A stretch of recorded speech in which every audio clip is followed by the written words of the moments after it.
Dr. Carson, I want to bring in, I just brought in, of course, Sarah Palin's comments, but even Trump's, and I'll read it here. Ted Cruz didn't win Iowa, he stole it.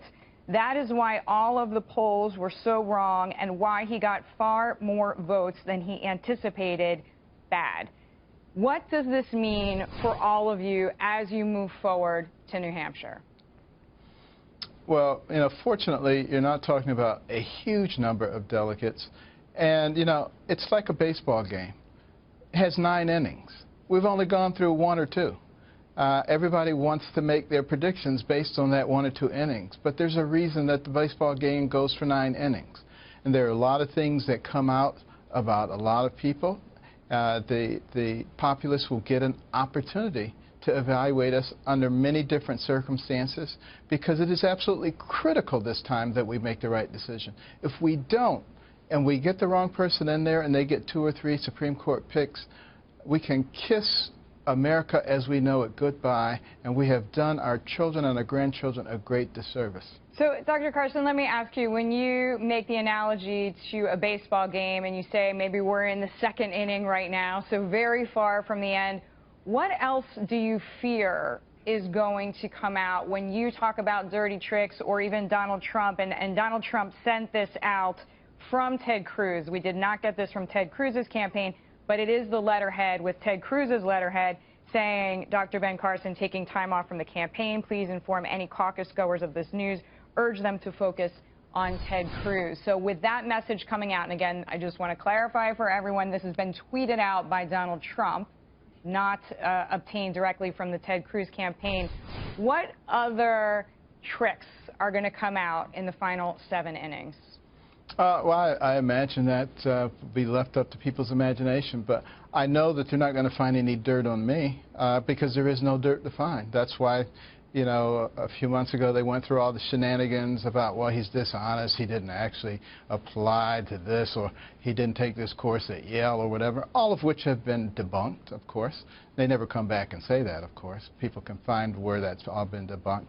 But, that's what they do. And if you can't take that, you probably shouldn't be in this game. They say if you can't stand the heat, get out of the kitchen. This is minor. It's minor, but when you say you obviously had to face your own credibility issues, just recapping, you feel like they are clearly behind you. Let's put it this way. Anybody who wants to find out the truth can easily find it now. All right. Well, that is reassuring to know. I want to get your take, if you don't mind, Dr. Carson, your take on how you see Senator Paul dropping out, what this means for your campaign and your competitors. Well, I like Senator Paul very much. I think he's a very, very decent man. And sorry to see him dropping out because I have always encouraged, people in medicine, people in science, engineering, to get into the political arena because they're trained to make decisions based on evidence and not on ideology.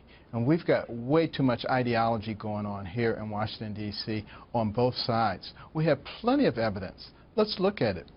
It's the same thing with the situation we're talking about right now. We always have evidence before we elect somebody of what kind of person they are. Do you think you will pick up some of Rand's supporters? I certainly hope so, and I certainly welcome them. But, we'll see. We'll just keep doing what we're doing, and that's telling the truth and talking about the things that place the next generations in jeopardy. And we'll see if people resonate with that. What are your hopes, Dr. Carson, for New Hampshire? When you think about your own campaign's strategy, what is a win for you there? Better than expectations would be a win. But, I've been to New Hampshire, I guess, 13 or 14 times. I know that's not as many times as other people, but, I've spread it out. I've been to lots of different places. And there's a lot of tremendous people there. And I think a lot of them are waiting to the end to make their decisions. And they are not going to say, how many times did he come here, and make their decision based on that. They're going to make their decisions based on who has the best interest of America in mind, who has the best plans. You know, they can go to my website, bencarson.com, and look at all the policy statements. I think we have more than anybody else. And they don't have to guess about me. And you feel like you spend enough time there on the ground, as people call it, retail politics, really connecting with locals? Well, I know a lot of people make a big deal out of it. They say, well, if you haven't met them 3 times, you can't. You know, that's a bunch of garbage. People are smarter than that. All right. Dr. Carson, thank you so much for the time. We wish you well. We wish you luck. Dr. Ben Carson joining us there, GOP presidential candidate.